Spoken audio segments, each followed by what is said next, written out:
বৰহাটত ৰাষ্ট্ৰীয় বন্যপ্ৰাণী সপ্তাহ উদযাপন। আজি চৰাইদেউ জিলাৰ বৰহাট অঞ্চলৰ অন্তৰ্গত ঐতিহাসিক নাহৰপুখুৰীত বৰহাট আঞ্চলিক বন কাৰ্যালয়ৰ উদ্যোগত দিল্লীঘাট খণ্ড বন কাৰ্যালয় আৰু ফৰাম ফৰ আছামৰ সহযোগত ৰাষ্ট্ৰীয় বন্যপ্ৰাণী সপ্তাহ উপলক্ষে বৃক্ষৰোপণ কাৰ্যসূচী ৰূপায়ণ কৰে। বৰহাট আঞ্চলিক বন বিষয়া ময়ূৰ ভৰদ্বাজ আৰু দিল্লীঘাট খণ্ড বন বিষয়া বলন খনিকৰ উপস্থিতিত স্থানীয় ৰাইজৰ সহযোগিতাত নাহৰপুখুৰী পাৰত বিভিন্ন প্ৰজাতিৰ প্ৰায় 100 জোপাৰো অধিক গছপুলি ৰোপণ কৰে। উক্ত কাৰ্যসূচীত টাই আহোম যুৱ পৰিষদ, চৰাইদেউ জিলা সমিতিৰ কাৰ্যকৰী সভাপতি ত্ৰিলোচন বুঢ়াগোহাঁই, ফৰাম ফৰ আছামৰ সদস্য ৰাজু গগৈ, বনকৰ্মী দীপাংকৰ গগৈ, উইলিয়াম চাংগাৰ লগতে বহুসংখ্যক বিশিষ্ট ব্যক্তি উপস্থিত থাকে। চৰাইদেউৰ পৰা Ratul Gogoi report, any voice.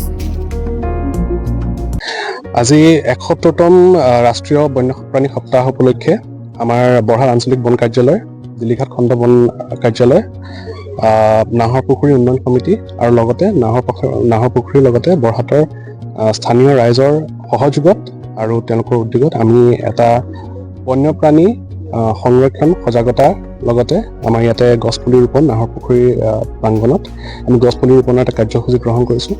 আমাৰ এই কাৰ্যসূচীৰ যোগেদি আমি গছপুলিৰ ৰক্ষণাবেক্ষণ আৰু প্ৰকৃতি গছ-গছনি সংৰক্ষণৰ ক্ষেত্ৰত আমাৰ স্থানীয় যিসকল ৰাইজ আছে তেওঁলোকৰ সহযোগিতা কামনা কৰি লৈ পেলাই আমি এই কাৰ্যসূচীটো গ্ৰহণ কৰিছোঁ। আৰু লগতে যি বন্যপ্ৰাণী সপ্তাহ আমি সচৰাচৰ দেখিবলৈ পাওঁ আমাৰ বৃহত্তৰ বৰহাট অঞ্চলত।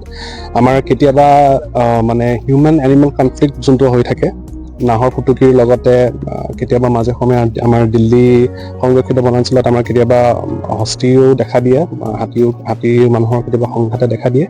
আৰু সেইটো সংঘাত যদি আমি দেখিবলৈ পাওঁ তেনেহ'লে সেইটো মূলতঃ কাৰণটো হৈছে যে যি গছ-গছনিৰ আগতে যি হাবি জংঘল আছিলে সেইখিনি ক্ৰমান্বয়ে হ্ৰাস পাই আহিছে।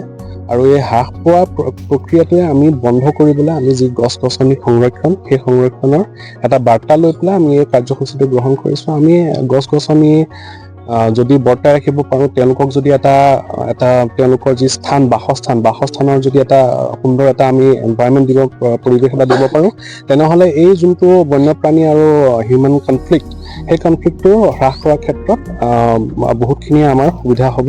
আৰু লগতে মই এটা কথা শলাগিবলগীয়া এটা কথা আমি দেখা পাইছোঁ যে বহুত ক্ষেত্ৰত হয় নাহৰ ফুটুকী বা তেনেকুৱা ক্ষেত্ৰত বহুতো ক্ষয়ক্ষতি দেখা দিয়ে, কেতিয়াবা আপোনাৰ খেতি বাতিও ক্ষয়ক্ষতি দেখা দিয়ে।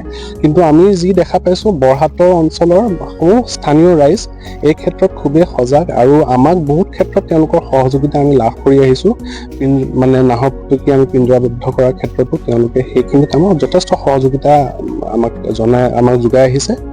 আৰু সেইটোৱে মূলতঃ আমাৰ কথাটো। আৰু লগতে আৰু এটা কথা, ইয়াতে আমি কিছুদিনৰ আগতে আমাৰ অসমৰ যি হিয়া আমঠু আমাৰ জুবিন গাৰ্গ, কণ্ঠশিল্পী জুবিন গাৰ্গ, আমি তেখেতক হেৰুৱালোঁ। আৰু তেখেতৰো এটা বাৰ্তা এটা আছিলে, তেখেতে খুব আপোনাৰ বন্যপ্ৰাণী খুব বেছি ভাল পাইছিলে। তেওঁ ঘৰতে বহুতখিনি বন্যপ্ৰাণী তেওঁ ৰেস্কিউ কৰিছিলে। ৰেস্কিউ কৰি পেলাই তেওঁ নিজৰ লগত সেইখিনি পোহপাল দি পেলাই পিছতকে যেতিয়া তেওঁলোকৰ স্বাস্থ্যৰ উন্নতি হোৱাৰ পাছত তেওঁলোকে বন বিভাগ নহ'লে যি বনাঞ্চল, সেই বনাঞ্চলত এৰি দিয়া তেওঁ কাৰ্যসূচী লৈছিলে। আৰু সেই বস্তুটো আমি যদি আমাৰ বন বিভাগৰ ফালৰ পৰা আমি যদি জুবিন গাৰ্গক আমি কেনেকে শ্ৰদ্ধাঞ্জলি বা কেনেকে আমি তেওঁৰ স্মৃতি আমি কেনেকে ৰোমন্থন কৰি ৰাখিম, তেনে ক্ষেত্ৰত আমাৰ মূল কথাটো হৈছে যে আমি তেওঁ যি বন্যপ্ৰাণী আৰু গছ-গছনি সুৰক্ষাৰ যি এটা বাৰ্তা তেওঁ আগবঢ়াইছিলে, সেই বাৰ্তাটো আমি সাৰোগত কৰি পেলাই আমি সেই বাৰ্তাটোকে আমি জনসাধাৰণৰ মাজত যাতে আমি আগবঢ়াই নিব পাৰোঁ, সেইটোকে আমি এটা লৈ পেলাই আমি তেওঁৰ শ্ৰদ্ধাঞ্জলিটো আজি এই কাৰ্যসূচীটো আমি উৎসৰ্গা কৰিব বিচাৰিছোঁ। ধন্যবাদ।